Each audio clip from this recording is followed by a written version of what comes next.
প্রিয় বন্ধুরা, আপনারা জানেন সারা বাংলাদেশে শুধু তুহিন নয়, বিগত দিনে আপনারা জানেন যে বহুত সাংবাদিককে এভাবে হত্যা করা হয়েছে।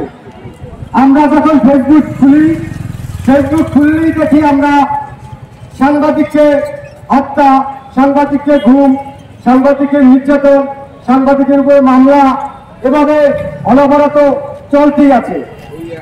আপনারা জানেন দৈনিক প্রতিদিন পত্রিকার যিনি সম্পাদক খায়রুল ইসলাম রফিক ভাইকে আপনারা চিনেন। তিনি এই পটুয়াখালীতে কিন্তু একাধিকবার রফিক ভাই এসেছে।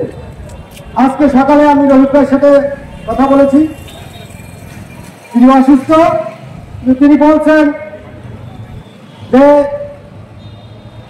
এই যারা তুহিনের খুনি, সেই খুনিদের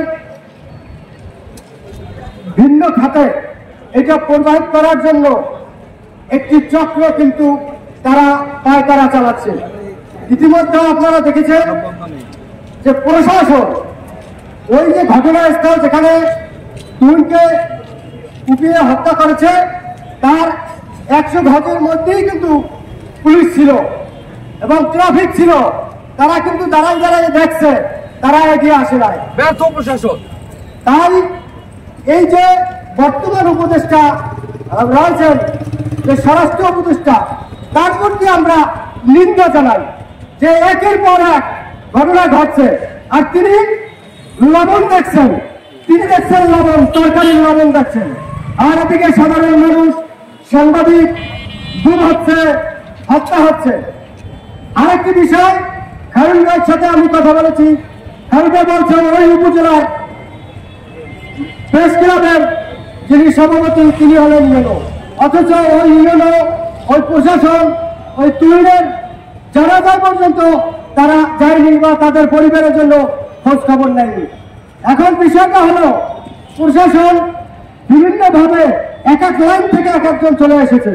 বিসিএস এসে এক লাইন থেকে, পুলিশ সুপার এসেছে এক লাইন থেকে, ইউনো এসেছে এক লাইন থেকে। তারা চিন্তা করছে এখন যে সরকার ক্ষমতায় আছে সেই সরকারে তারা তোষামতি করে তাদের দিনকে পার করছে। এবং তারা প্রত্যেকেই কিন্তু আপনারা জানেন যে বিভিন্নভাবে মোটা অঙ্কের টাকা দিয়ে জেলা প্রশাসক হয়ে এসেছেন, পুলিশ সুপার হয়ে এসেছেন, ইউনো হয়ে এসেছেন। তারা কোনো গায়ে কোনো দোষ দিতে চাচ্ছেন না, কারণ পরবর্তীতে যদি নির্বাচনে কোন সরকার ক্ষমতায় যায়, আবার কাকে সেখান থেকে বহিষ্কার করে, কাকে আবার কে পোস্ট পাবে না, কে আবার জেলা প্রশাসক হতে পাবে না, তার বিরুদ্ধে আবার কি ষড়যন্ত্র করবে, সেই জন্য তারা তাদের নিজের আখের গুজাচ্ছে। কিন্তু আমরা সাংবাদিকরা কিন্তু এই তাদের কাজে, তাদের প্রত্যেকটা কাজে আমাদের সাংবাদিককে ডাকছে। কিন্তু সাংবাদিকে যখন বিপদে পড়ছে তখন আর কেউ এ নিয়ে কোনো কথা নাই, কোনো সারা শব্দ নাই। তাই এই সরকারের প্রতি আমরা নিন্দা জানাই।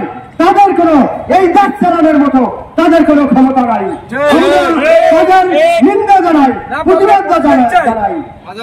আজকে যারা এই সম্মেলনে, আজকে যারা প্রতিবাদ জানিয়ে এই